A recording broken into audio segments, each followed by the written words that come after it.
This is cash money. Want to learn more about how cheese made millions? You're looking at a block of real cheese. This is a slice of processed cheese, and this is a delicious slice of processed cheese, better known as American cheese or Kraft American singles. Every day, people from all over the world consume processed cheese. Approximately 40 pounds of cheese are consumed per year by Americans. This is the story of how American cheese is made and the rise and fall of Kraft's competitors. Previously, that would not have been possible because the cheese spoiled very quickly when not refrigerated. At the time, refrigerators didn't even exist. Because of this, businesses lost a lot of inventory and profit, until one brave man made a major breakthrough.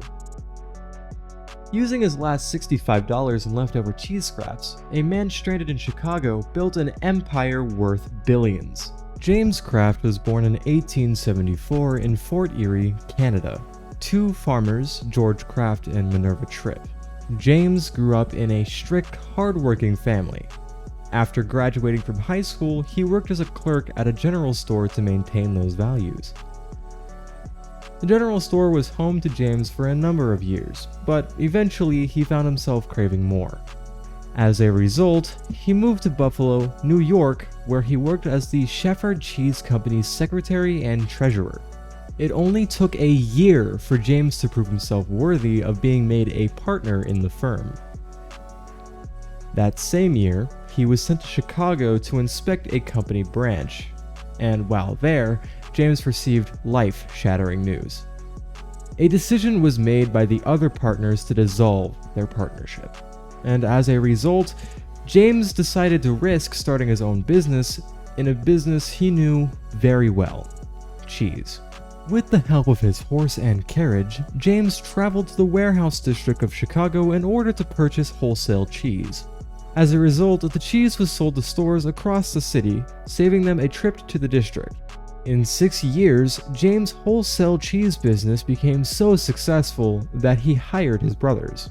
Together, they incorporated as J.L. Kraft & Bros. Co., and then later shortened it to Kraft. It was the perfect time for James to enlist help, with more Americans than ever working long hours and physically demanding factory jobs with less time to prepare meals at the time.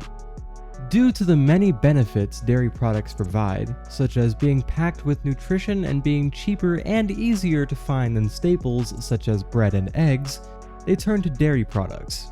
At the time, dairy, particularly cheese, was susceptible to spoilage and even to tuberculosis, a very deadly disease.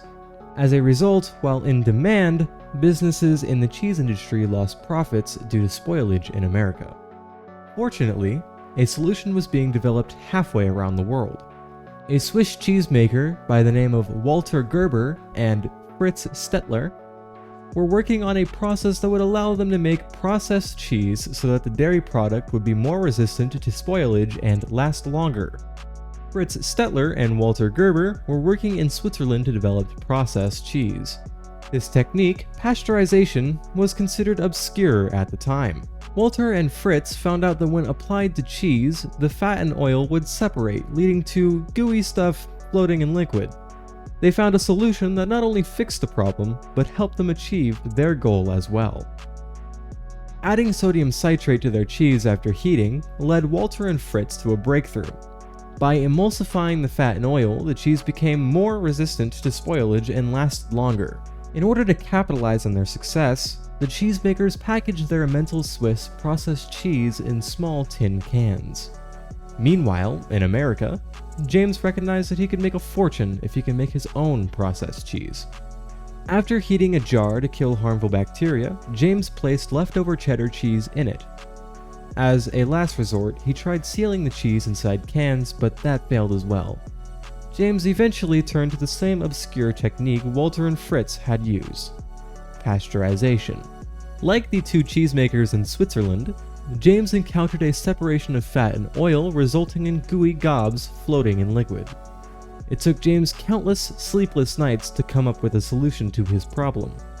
2 years later, he made his own breakthrough. In addition to keeping fats and oils together, sodium phosphate also made the cheese more resistant to spoilage and last longer, as Walter and Fritz discovered. Moreover, it had an incredible taste. Having perfected the recipe, James purchased his first factory and began selling small, tin cans of his American processed cheese.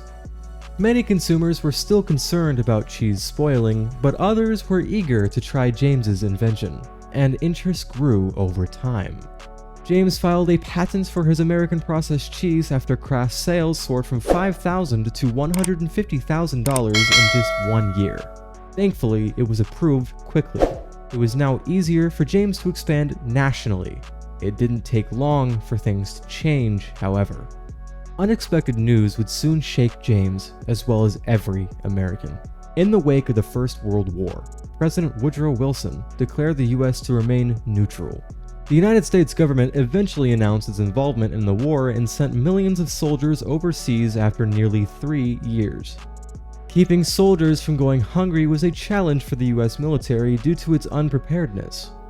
James reached out to the United States government and offered to sell his processed cheese in order to help the war effort. As James's cheese was packed with nutrition, it lasted longer than regular cheese, and it was lightweight, so they accepted his offer. A total of 6 million pounds of Kraft's processed cheese were purchased by the United States government by the end of the war. And as troops returned home, they wanted more, resulting in Kraft bringing in $119 million. It wasn't long before Kraft expanded across the country and built a presence overseas. Kraft had unexpectedly become the first national cheese brand due to the war. However, he didn't know that this would also be the reason for his company's rapid decline. During the war, President Wilson banned alcohol in order to save grain for food. Although the ban was intended to be temporary, it ended up becoming a national law. Breweries closed down while others began to think of new products to sell. One of the largest breweries in the country, Pabst, didn't give up. The founder's son, Gustave Pabst, ran the company, which had been in the beer industry for decades. Despite selling oatmeal drinks, Gustave didn't maintain the family business. It was eventually decided that Pabst would close its doors. Fred, Gustave's younger, estranged brother, was shocked to hear the news. Although he had left Pabst years ago, he was very sentimental and did not want the family business to disappear. In an effort to save the company, Fred reached out to his brother. After returning to Pabst, Fred had an idea to save the company: make and sell processed cheese. Fred had a great idea considering Pabst farms, manufacturing facilities, and distribution network that could be used to his advantage if it was successful. As a result, Fred ended up making Pabst-et, which is a processed cheese product. With Swiss, cheddar, or pimento cheese, Pabst-et came in crocks. Consumers loved Pabst-et as soon as it hit the shelves. Pabst capitalized on demand by releasing cookbooks with cheese spread recipes. After launching, Pabst-et's gross profit increased to $22 million in the first year. It was around this time that James, from Kraft, discovered Pabst was copying his invention and filed a patent infringement lawsuit against them. The lawsuit went to trial 3 years later. Pabst argued in court that their processed cheese recipe did not infringe on Kraft's patent. Kraft, however, won their case after an 8-month trial, since Kraft patented its processed cheese method rather than the recipe, and Pabst's method was very similar to Kraft's. Kraft won their case after an 8-month trial since Kraft patented its processed cheese method rather than the recipe, and Pabst's method was very similar to Kraft's. Instead of bragging about his victory, however, James offered Pabst a license for the use of their patent for a fee. As a result, Pabst put aside any bitterness and agreed to the agreement. Kraft tightened its grip on the cheese market by acquiring competing products like Velveeta cheese, Philadelphia cream cheese, and even Pabst beer after Prohibition ended. In addition, Kraft continued to innovate with products that have become household staples, including Kraft macaroni and cheese and Kraft singles.